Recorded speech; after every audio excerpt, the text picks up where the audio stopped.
LEGO Star Wars has done it again and has released another new TIE Fighter and X-Wing, but this time it's different because they're both in the same box with the 75393 TIE Fighter and X-Wing mashup. It includes 1,063 pieces and costs $110. This is based off Rebuild the Galaxy, which I believe is inspired here by the Star Wars Uglies trend you may have seen online. So the TIE Fighter and X-Wing in this set can actually swap wings, so you can create a TIE Wing and an X-Fighter. I mean, it's certainly a unique twist on the iconic duo. We've got 5 minifigures included with some cool name references, which we'll discuss later, as well as why only 5 minifigures is a bit disappointing here for this combo set. The back of the box does a great job showing how simple the wing swap process should be. Cutting into and opening it, you're going to find 8 numbered bags, as well as a couple of instruction manuals that split the build into the TIE Fighter and X-Wing, the vertical one for the TIE Fighter, the horizontal one for the X-Wing. So if you wanted to split this build up between a couple people, that won't be a problem at all here. What might be a problem for some, though, is this sticker sheet, and in particular, a few stickers that make up the design for the top of the TIE Fighter. We'll get into that. When it comes to the minifigs, the most boring one has to be the TIE Pilot. Now, perhaps it's exactly as we see him in Rebuild the Galaxy. I'm not sure yet. As of recording, I haven't seen it yet. But for a set that's supposed to be a mashup and have some crazy stuff, and one of the other sets in the series literally has a light side Darth Vader and an evil C-3PO, you would think the TIE Pilot would be a bit mashed up too. It's not meant to be a huge complaint or a reason not to buy the set, but I would have imagined they would have done something more fun for this particular figure, and they didn't. The second most boring figure has got to be the Rebel Pilot. However, I don't think it's all that boring because the helmet design is quite unique. It's not something that we've seen before, unlike the TIE Pilot. I do still think both these figures are quite nice, despite their relative lack of creativity compared to other Rebuild the Galaxy figures. The other 3 minifigs here are what I consider to be the cool ones in this set. And we'll start on the left with Yessie Scala, and she has a name reference to an old LEGO theme called LEGO Scala. Honestly, most of you would have happily gone your entire lives without knowing about LEGO Scala. You weren't missing out on anything, but now you know, and it's cool that there's a LEGO Star Wars minifigure with a reference to a weird LEGO theme like that, I guess. The minifig itself is exceptionally detailed, and I'm quite happy with this one. It's a unique one. It definitely gives me like LEGO Star Wars Freemaker Adventure vibes, but you know, it's a cool, unique, weird figure that we'll definitely never get again. Our next minifig here is Sig Griebling. Sig meaning Sig Fig. In the LEGO community, a Sig Fig is a LEGO figure of yourself, and that's something that I've done with myself in the past. And the second part of his name is the word Griebling, which is a LEGO mock building technique, something that I'm less familiar with because I don't mock build all too much. But Griebling, of course, is a very well-known term in the LEGO community, and this figure, again, looks pretty good. His legs feel a little bit bland, especially without any footprinting or anything, but I like the torso design, especially with the scarf around the neck. Nice hair, nice accessory as well. I'm not exactly sure what his accessory is for, but on the back of the box, they show it propping up the X-Wing wing, and it looks like he's holding a holocron. I imagine that's what the piece in his hand is intended to be. Our final figure is in the form of an astromech droid, and I think when many people first saw it, myself included, we thought McDonald's, but the name certainly stands for LEGO. But if you look at the LEGO logo, there's just so little yellow that the amount of yellow on this figure makes it feel more like McDonald's than LEGO. That's just my 2 cents on that. It definitely feels like a McDonald's astromech droid, but either way, LEGO or McDonald's, it's pretty dang cool looking. It's kind of a nice one to add to the IKEA looking astromech droid from 2023. I don't know if it's a good thing or a bad thing that the most interesting and potentially best figure in a set is an astromech droid. Like, I think by far this is my favorite thing in here of the 5 minifigs. At that, we have 5 figures in a $110 set with a TIE Fighter and X-Wing. Now, why is that a bad thing? Well, that's because the last TIE Fighter and X-Wing combined costs $90, and if you bought both of those sets separately, you would get 7 minifigures. So it's a little bit weird to me that LEGO doesn't maintain the figure count as they combine sets together. And we've seen this happen with other combo sets, but it just has to be brought up here as part of the conversation around the set at $110. The price is up, but your minifig count is down. Moving into the builds, we'll keep it pretty simple, taking a look at the X-Wing and TIE Fighter as they exist in front of us, and then we will examine their mashed up versions and how all of that works. So let's get into it. I want to start with the TIE Fighter because I really don't like the top of it. The top of the TIE Fighter had been incredibly consistent for 2 decades, using a very similar design every time, except for that one time in 2021 where they just put it on backwards for no reason, but this one is distinct in a bad way. We've gone from something that should look like this to something that looks like that. Oof. So I think we're all on the same page, and that splitting one printed piece into 3 stickers that don't even match the color of the bricks is never going to be a good thing, but the question remains as to why they would do that. Well, the front of the cockpit is kind of part of the piece of the puzzle. It's a significantly different design than what we saw in the past, but this doesn't actually affect any of the design above it. You can still build whatever you want up here. So the answer lies in the back of the TIE Fighter, which is also quite different than what we've seen in the past. Looking at 2021's TIE Fighter here, they clearly wanted to go a much more accurate route, which is definitely a good thing, but it came at a significant cost. With the old design, you could have the hinge near the back and therefore have the printed piece on top, but with the new design, you cannot have the hinge back here. Therefore, when you want to get into the cockpit, well, of course, you can't really have the printed plate in the middle because then it wouldn't actually be able to fold up. So yeah, it's definitely a give and take. And unfortunately, what they took away was something that was, I think, unanimously seen as a good thing. The backside definitely looks a lot better now, although it also adds stickers instead of the traditional brick detail that it used to have. But like, it looks nicer, except it makes the top look way worse. And I don't know if that was a worthwhile trade-off. Another pretty significant change for this TIE Fighter is that the lasers on the bottom are actually red, which is what it should look like, but the TIE Fighter does shoot green lasers, and in like the previous set, they just had the green spring-loaded shooters right underneath the cockpit, but they actually put the spring-loaded shooters in between the wing and the cockpit, which is a weird spot because it ends up looking just rather awkward from the top and they just kind of stick out, and it's maybe a little bit much, but it's an interesting spot to have moved the play feature. I just definitely don't think it looks as good maybe as some prior models did with where the play feature was stuck in there. This TIE Fighter very much feels like the definition of a compromise where each thing that got better had to have something else that got worse. Getting into the cockpit is as easy as I made it look a little bit earlier. You just lift up that front panel and you are greeted with a little bit of space. Never mind. Sometimes you can pull the platform or seat out, but yeah, it's not the case here. It also looks like the piece at the front is not the piece that can hold the legs in a little bit extra tight. It's just a normal tiled piece. But we will simply take the TIE Pilot, place them inside, and I suppose if you had that piece on the front, it would make it a little bit more difficult. So we'll close that up. And we'll shake it around and see if we can hear moving around too much. Definitely sounds like the pilot is held in there pretty well. Lastly, around the cockpit, you've got a couple of pins that help hold the TIE Fighter wings in, but they're also the removable pins for when we're going to swap wings with the X-Wing. So it is something that adds stability, but even with that added connection, it's still not as strong as what we saw in 2021. So the wings definitely move a little bit more when you twist them. Looking at the wing design overall, they did a good job representing the pattern, and having that gray bezel around it looks very nice. There's also a printed piece in the middle there, definitely unexpected, but a very welcome surprise. My biggest gripe with this newer wing design for the TIE Fighters is still going to be that dark gray piece there that should be in light gray. It's just slightly distracting when it shouldn't be, and they should just produce that piece in light gray, but for some reason they refuse to, because it would really bring together the entire look of the wing for this TIE Fighter. I think the wings on the set, though, the look of are perfect except for that. There's nothing else I would change about it, at least at the scale. I think we've got a reasonably sturdy TIE Fighter here. You can twist it around pretty nicely and it should be fine, and hopefully most kids will just grab it by the cockpit and it will be even less of an issue, but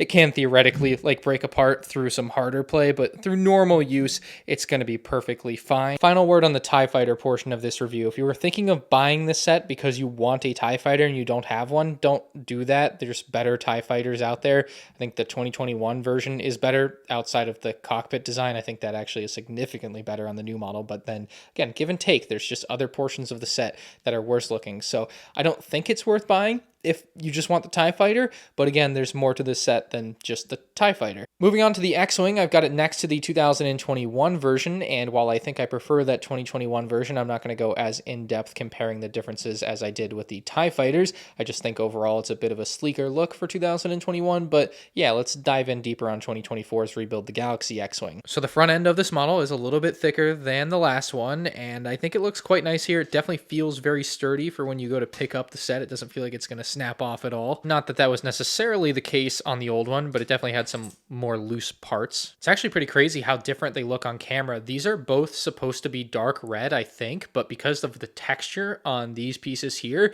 they almost look like regular red and dark red there. It's actually just insane to see on camera. So they're pretty similar in person, but yeah, definitely staring at them now, they have some differences, and just kind of depending on the angle you're looking at it at, they might look the same or they might look like completely different colors. There's the bottom of that portion of the X-Wing. Again, it's built very strongly, so you don't really have to worry about anything breaking off like we saw on the previous X-Wing. So yeah, I'll just kind of muck it up a little bit, try to break it, and it's not breaking. I'm pretty handily moving things around and nothing's falling off. So I'm pretty happy with how strong that design is, especially as kids are definitely going to be playing with this one. The cockpit windscreen piece looks great as always, and it has a hinge at the back that makes it able to open up quite easily.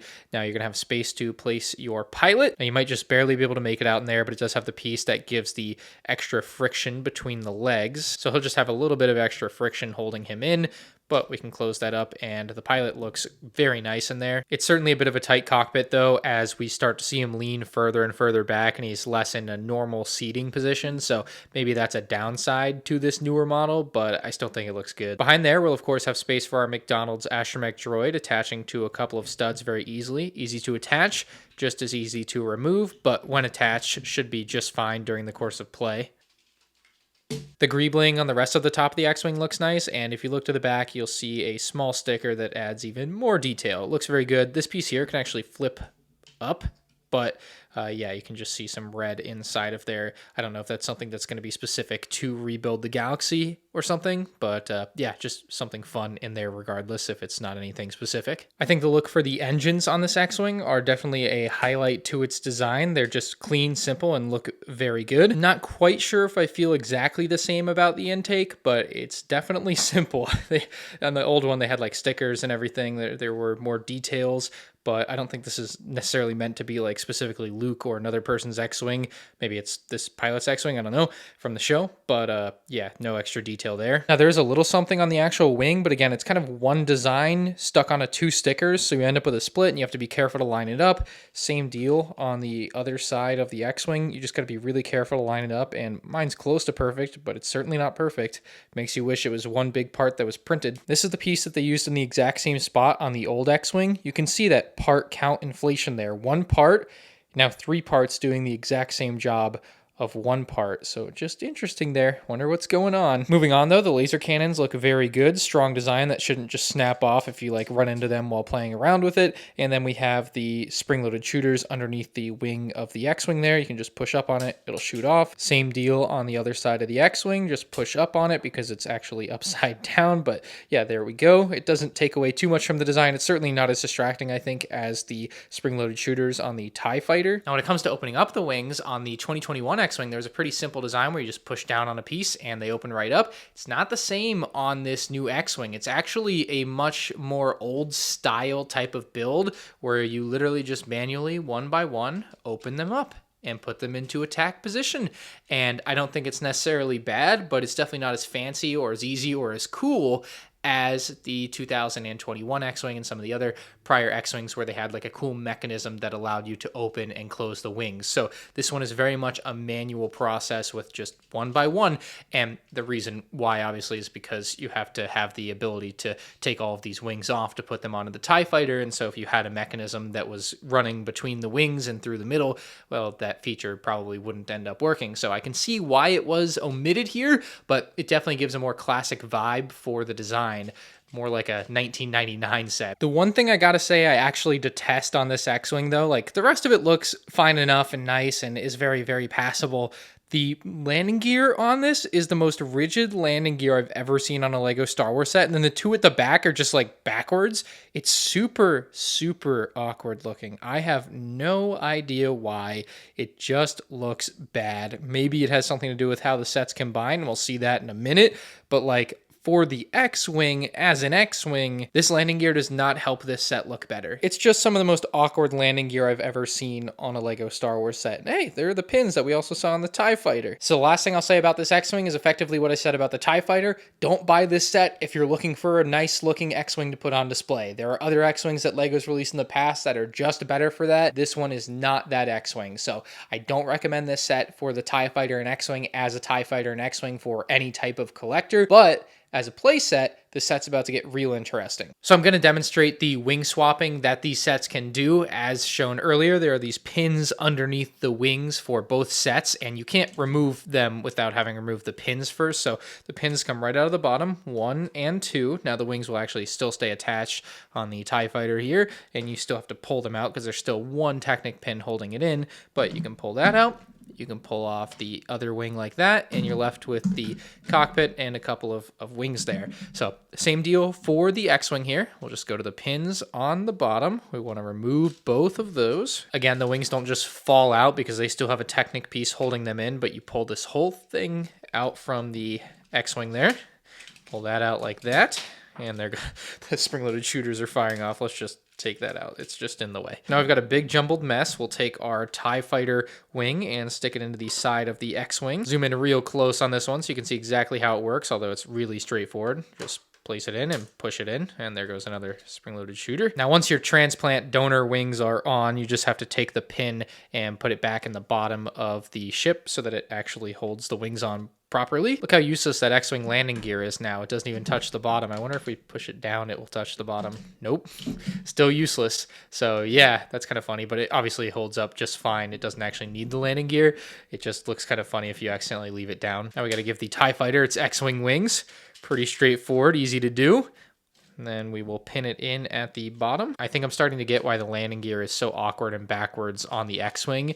It's so that when you have it on the TIE Fighter, the balance is centered, because if it were flipped the other way like this, well, that wouldn't work very good for this TIE Fighter version. So I get it. I can see the give and take there. It just doesn't work very nicely on the X-Wing. These are unsurprisingly quite funky looking. It's definitely an unnatural combination of things in the world of LEGO Star Wars, but I actually think this one looks cooler than this version. I don't know what it is about those TIE Fighter wings that really look cool with the X-Wing fuselage. Now with this other model, you can definitely tell it's slightly too heavy to the back, and so it's got a slight lean backwards on it. I don't think it should be a problem as far as falling over or anything, but it's definitely something that's noticeable.